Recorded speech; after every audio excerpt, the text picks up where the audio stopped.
many of us are really working on manifestation. That's part of what magic seems to be about. You take some idea, some desire, and you cast it into reality. You cast your spell. It's important to recognize that it's our state of mind that influences our manifestations. And we can look at our current circumstances as a reflection of our state of mind, as a reflection of our consciousness. So in that way, everybody's already manifesting. And that's not a bad way to look at things sometimes. You've got problems and you want to solve them. And so when you come to magic or you come to the craft to learn how to solve those problems in an efficient way, the craft is greater than just being a mere tool for problem solving, but it is that as well. If you think about food, is the purpose of food purely to prevent starvation? Or is the purpose of food to feed you? Food can be used to prevent starvation, but is that its only function? Is that its only purpose? And is that even its primary purpose?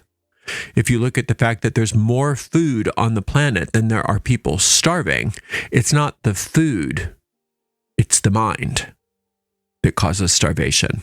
There's no reason why we should be throwing food away and still having people starve if all that is necessary to prevent starvation is food. No, it's the mind that prevents starvation. So when we start working with magic, when we start working with the craft, yes, we start frequently by solving problems. That's what we're drawn to. And that's oftentimes why we use magic, is to solve problems. And that's a very fine and noble reason and way of working magic. But we recognize ultimately that those magical problem-solving experiences that we encounter ultimately are there to teach us how to do it, to teach us the secrets of manifestation, to give us something to practice on, and that there's something greater than just mere problem-solving. And in fact, as we move farther and farther into the craft and into our magic, we encounter fewer of the problems that we had before. And it's not to say that we don't have problems anymore, but many of the self-created problems stop occurring because we have trained ourselves differently. We've trained the orientation of our minds so that we don't create as many problems for ourselves, and that when we do have problems, we have a sense of security about how to approach the solving of those problems. Those of you who are familiar with the New Testament, remember Jesus told them frequently, don't worry about what you're going to eat. Don't worry about what you're going to drink. Don't worry about what you're going to wear. Just don't worry about it. Instead, he wanted his students to shift their focus from manifesting and instead focus their thoughts on life. Focus their thoughts on being alive and enjoying their lives. The kingdom of heaven within them, in other words. Focus on their own peace of mind. So in the craft, even though we often use it for problem solving, it can be so much bigger than that. However, many people, when they come to manifestation, when they come to magic, when they come to the craft, they end up making themselves into magical hypochondriacs. And they seemingly even manufacture problems to solve for themselves, from one problem to the next problem. And they don't ever seem to get off the wheel of magical problem solving, and don't understand that there's another use for magic beyond getting their immediate needs met. And that is to get onto another level of living where many of those things happen automatically for them. Consciousness, from a magical point of view, seeks manifestation. One of the truths of magical education is understanding that your consciousness is always seeking manifestation. The deep mind will receive thought impressions from either the conscious and or the superconscious mind and make it happen, make it a reality. Gather evidence to support those thoughts, those beliefs. Even though many people say, I want to learn how to manifest, I want to learn how to work magic, they don't understand that the first lesson is learning how you're already working it. Learning how you're already manifesting. Rather than trying to get more power, it's reorienting the power that you're using already in a new way, in a conscious way. Oftentimes, people just perceive themselves as minds and bodies and forget that they also have a reality behind the mind and body, and that's the reality of spirit. That's that omnipresent substance that is everywhere. And by not operating from this sense of oneness with this spirit, we unintentionally start to rely on external factors for our manifestation. And when this happens, it tends to cause fear, and it tends to cause superstition. And that's why a lot of people, when they get involved with magic, don't understand the difference between using magical tools and symbols in order to focus and organize their thoughts to create results, and thinking that those tools and symbols have special powers, which removes them from their own power to manifest. And sometimes they can have some manifestations, even though they have removed themselves from their power, they can still have some manifestations, but those manifestations aren't something that they can own because they believe that it was those things outside of them that caused it to happen in the first place. And so they feel very vulnerable. They feel very vulnerable if they don't get this operation or they don't get that operation, or if they make a mistake with this or they make a mistake with that, that all is lost. Or if they could only find the secret tool, the secret formula, the secret something outside of themselves, if only they could find that, then they could have the power. And I see this with people that study the materials that I put out all the time.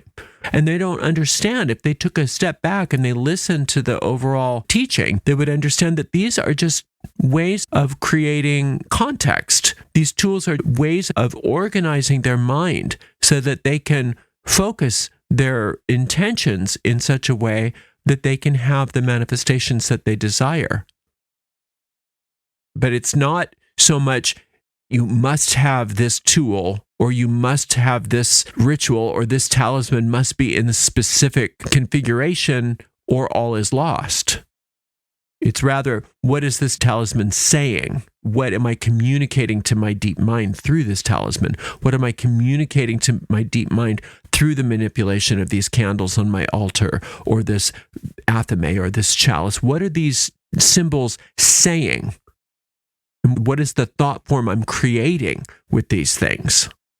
Once you realize that, you can make all kinds of mistakes in your magical workings, and it won't make any difference because you've got your own version of a complete sentence or a complete paragraph that you're giving your deep mind. And that thought form is impregnated perfectly, and you'll get what you are after. Whereas sometimes people get every single T crossed and every I dotted in their magical ritual, and it's perfect. And they don't get worthwhile results. Why? Because they thought it was the things that were going to do it for them. They had no personal responsibility in the creating of that thought form. They thought it was going to happen to them. When we focus solely on the external aspects of our craft, we tend to evade taking responsibility for the thought forms we are trying to create or that we have already created. So the key here is to work from within ourselves and recognize that the manifestation lies within, not on the external. The external is the manifestation as it has already happened. By the time it's manifest, it's in the past. By the time it's physical, it's something that's in the past. Everything that you look at with your physical eyes, or you can touch with your hands, you can hear with your ears, you can taste, you can smell, all of the things in the sensual world are in the past.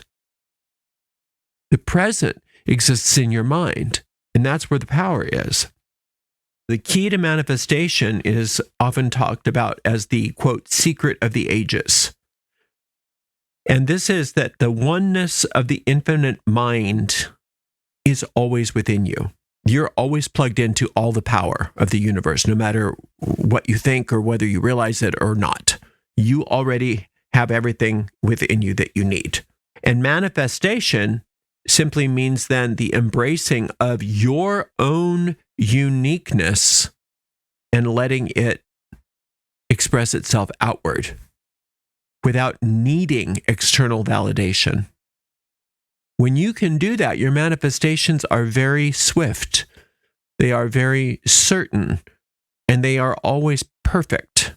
Spirit can only help us through how we can accept something in our consciousness, because everything that we experience goes through our mind. So if you're looking for Spirit to fix it for you, or God to fix it for you, or the goddess, or one of the deities, or one of the spirits that you work with to do it for you, even if they want to, which very possibly they do, they can't do anything for you until you change your mind about that thing. It has to come through you. It has to be about you and your mind and your attitude and how you approach things from consciousness, not that you get the right candle or the right incense or that you get the right evocation or you found the right demon to work with or whatever. None of that matters if your mind isn't focused properly, if your mind isn't contextualizing things in such a way that you can express and extend your consciousness out. Because it's the extension of your consciousness that is the casting of the spell that creates the reality that you're seeking. Practical magic's promise that we can manifest anything we desire is not a lie. It's an absolute truth. But this is only possible because your desires are already rooted in the divine essence of who you are within you that is seeking expression. Your desires are already there within you. They're part of the divine design, and they want nothing more than to manifest. So if you are working your magic in such a way that you are discovering and honing your understanding of your true desires, not necessarily your passing lusts or fears, your manifestations are always on point. There's nothing there to thwart it. There's nothing to oppose it because you are working with Spirit through your mind in such a way that you are manifesting as your soul rather than simply as an ego. When you're manifesting as an ego, it tends to be in the form of lusting after results. And when you lust after results in your magic, and I believe that Crowley coined that term, I'm not sure, but when you lust after results in your magic, you have to recognize that's a type of selfishness. And it's possible to demonstrate success this way, but that's still manifesting from without. And so those results are tenuous at best, because they still are fear-based, because you don't believe in them. They're not an extension of your true will. They're not an extension of your true desire. They are temporary at best. But if you learn how to have your magic be a manifestation from within and an extension outward, then you effortlessly attract what you desire. And it's permanent. And you have less and less spell casting that you need to do because it becomes natural. It becomes a natural response to things, and you don't have to work so hard at getting the right candles and getting the right this and that. Not that you can't have those things, not that those things aren't important, but they're not as prevalent anymore because it's so natural. By the time you even plan a spell, it's already happened. So I can't tell you how many times I've planned a spell and gotten everything together and figured it out what I'm going to do, and I didn't need to cast it because I had already cast it. I'd already cast it just naturally and spontaneously. You can think of manifestation as a 3-letter formula, CFM. C like Charles, F like Frank, M like Mary. The C is conceive, F is faith, M is manifestation. So you have to conceive of what it is that you desire, and then you have to have faith that desire has manifest. And then the M takes care of itself. It's really very simple. But the problem is that it's hard to have faith in something that is not part of you. It's hard to have the faith necessary to create the manifestation if you are trying to manifest things that aren't organic to your desires, that aren't truly part of your will. And that's where I think a lot of people have problems with manifestation and magic in general, is they make these lists like we recommend that you do. And a lot of their lists are things that they think they should have. They're things they think they should do, but they're not things they want necessarily. They want them. But if they could focus solely on their true desires, their true heart's desires, then the faith would be there so much more easily. And if they were focusing on those true desires of their hearts rather than these other things, then those other things would just take care of themselves. I think it behooves us to spend more time asking ourselves, why am I here? What am I here to do? Why did I come here? What am I here to accomplish? What is it that makes me tick? What is it that makes my heart sing? What do I want more than anything? And if it's to get out of debt, that's not a desire. It's fine to want to get out of debt, but why do you want to get out of debt? Why do you want that kind of freedom? What will that do for you? Where do you go from there? If you don't look at the total trajectory of your desire as a whole, then you can't build up enough faith to make it work, because it's just this little thing that you think you're supposed to have, this little thing that you think you want, this little passing fancy, this little passing lust. But if you ask yourself before you cast that spell, and then what? And what is this for? Why do I want it? For what purpose? What's it going to do for me ultimately? What's the essence of this desire? Why do I want this thing? Why did I come here? Did I come here just to pay that bill? Did I come here just to have that one sexual experience that I think I want? Did I come to Earth just for that car? Not to say that the sex and the car and the job and all of those things aren't wonderful, but if you can see them as part of a desire of your heart that is connected to a purpose, then of course those things are going to get manifest. Those things manifest very simply and easily. And if your desire is driven by your ego and the need to prove yourself, or is driven by your ego and the need to quench a fear, then remember that the ego can use your magic to keep you stuck. Problem solving, problem solving, problem solving. You can be that magical hypochondriac. But you can also say, wait a minute, I want my soul to take over here. I want my higher self to take over my magic, not my ego. And I want my magic to solve the problem and all of the problems that go along with it. Because then you get to the point where your magic works in such a way that it is automatic, and you don't have to think of each and every little spell all the time. Those things start to take care of themselves. The power of faith, that second letter, CFM, faith, that you have everything that it takes to manifest your true desire. That's very different than magical thinking, as the psychologists call it, where you become superstitious about your magic. And you think it's the candle, or you think it's the incense, or you think it's the word, or you got the right psalm. Instead, those things become tools for you to focus your mind, and that no matter what it is that is available to you at that moment of time or point of space, you can use any symbol to help you get where you want to go. If I'm in need of something and I want to work magic, and I feel like I need something in the physical to help be a symbol or a magical tool for me, and I don't have any of my tools, I can use whatever is there.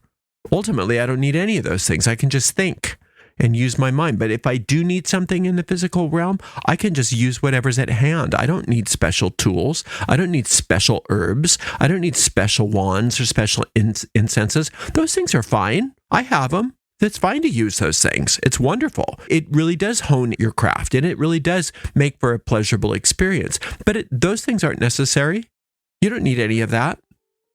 All you need is your soul and your true will and your ability to have faith that your true will can manifest in an easy way, in a wonderful way, and that your problem can be solved, or that your objective can be met, and that it's more than just that one thing, that this is part of a long line of manifestations that you're putting in operation that allow you to be here for the purpose that you came here, rather than one ego desire after the next that is there to distract you from why you're here. Manifestation is your birthright. And the manifestation of our magic is very important, but we have to understand that there's only one way that your manifestations are going to be permanent and going to make you happy. And that is if they are an extension of your soul's will rather than something superstitious that your ego is trying to use against you. Question each and every magical goal that you have and ask, what's it for? What's its purpose? Why do I want it? And once you find the essence of those desires, then your magic and your manifestation is a given. But if you don't understand the essence of those desires, those manifestations are temporary at best. And very often, those manifestations are just there to distract you so that you don't find your true will, you don't find your true goals here in life, and that you stay stuck. Thank you so much for spending some time with me today. I so appreciate you. Until next time, blessed be.